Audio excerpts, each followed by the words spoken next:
Hi friends, Knife Detector here.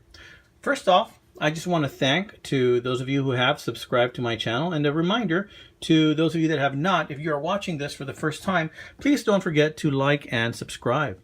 So what I'm going to review today is a knife that I've been carrying in my pocket for 1 week. And this is a 1 week review of pocket carry for this particular knife.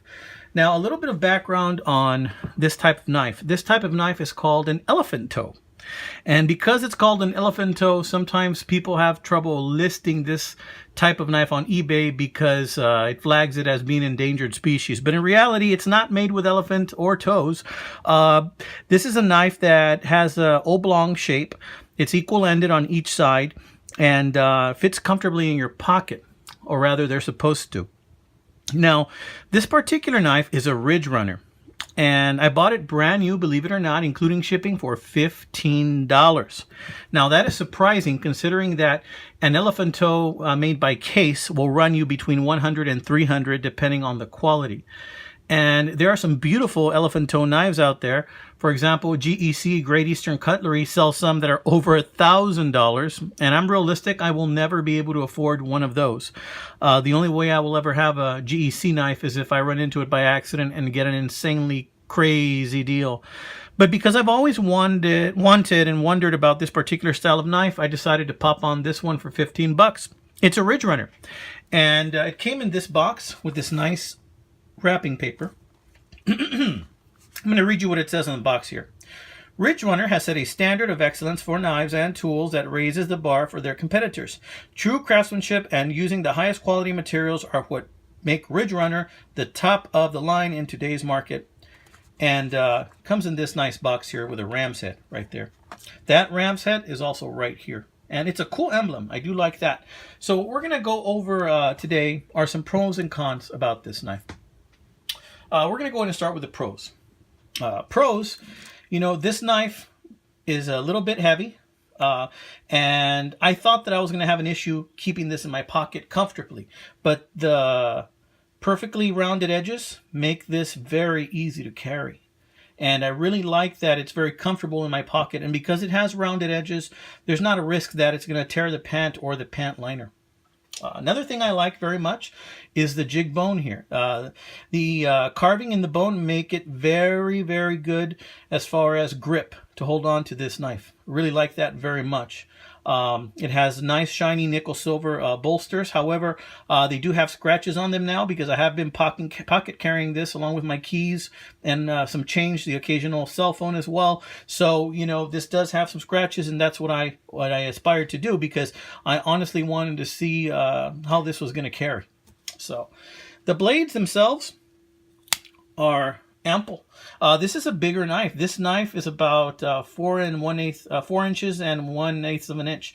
So this is a hefty knife, guys. It is a little bit heavy, and we'll go into that in a little bit. But like that blade very much. It doesn't exactly say what kind of steel it is.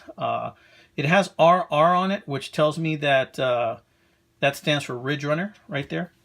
Now the smaller blade is really hard to get out, but it is very sturdy. And I'm trying my best to get it out there without cutting myself. Yeah, there it is. But one thing about this knife is that it locks firmly in place, guys. It locks firmly into place. I mean, you can probably take this knife right here and puncture a piece of metal. It is so stiff. It just locks firmly. But that being said, we're going to go ahead and we're going to talk a little bit more about that in a little bit. Now, I love the color of the bone on this knife. This is cow bone. Love the color of the bone on this knife. I didn't think I was. I began to think it was too loud, but then I thought, you know what? If I drop this in the grass, I could find it very easily because it's orange in color. Very easy to spot. I came to like this color very much. I also like that little ram's head emblem that's right there. I think it's pretty cool. If you drive a Dodge truck, that might be worth for you to get just because of that. And I don't drive a Dodge truck, but still, it's a cool ram's head. So now we're going to go ahead. We're going to start delving into the cons about this knife. Now, one of the cons, and I'm going to go ahead and start with this little blade since it's out, is that it's pretty hard to get that blade out. I'm hoping that with time it will wear in and break in, and that'll be much easier. Now, the top one is pretty easy to get out and snaps in place. There's no wobble in any way, shape, or form, up or down. There's no play. Like that very much. However, one thing that I don't like is that when I got the knife, this knife was kind of jagged around the edges. And I feel it in my hands. And I do not have girly hands, but it was enough that I could feel them, and I could feel these corners, and I could feel these edges in my hand. Now, after carrying it for a week in my pocket, guess what? I don't feel that anymore. So a little bit of pocket carry has smoothed those out. I really thought about deburring this in the beginning, but I didn't have to because my pocket did that for me. And because bone is a natural material, and it will wear down with time. And just after 1 week of carrying it with change and keys and who knows, greasy hands, it went ahead and it started to deburr itself, which I'm grateful for. Something I don't like about this is that it is kind of thick. It is kind of thick for this pocket carry style of knife. Some of the elephant toes that I've seen that Case has only has one spring here in the back, and that spring is sufficient for both blades. However, this one has 2 springs, which makes it thicker. Another downside that I see is that if you take a look at here, the handle on this side, the bone handle, is a little bit thicker than the handle on this side. And if you've ever made a knife, you know that it's very hard to be exact on both sides on the handle. There's always going to be some differences, however minor. So I am not too concerned with that at all. Another downside of this knife that, well, you know, sometimes you can't get around now these days unless you really pay through the nose for a lot of knives, is it is made in China. But I will tell you this, for being made in China, this is a very sturdy knife. I don't think that bothers me at all in this case that this knife was made in China. I do like carrying this knife in my pocket quite a bit. And because of that, I'm probably going to go ahead and look for other knives of this type or caliber to make reviews on.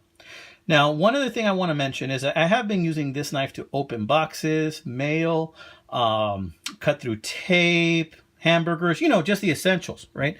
And I did notice that there is a minor nick on the blade.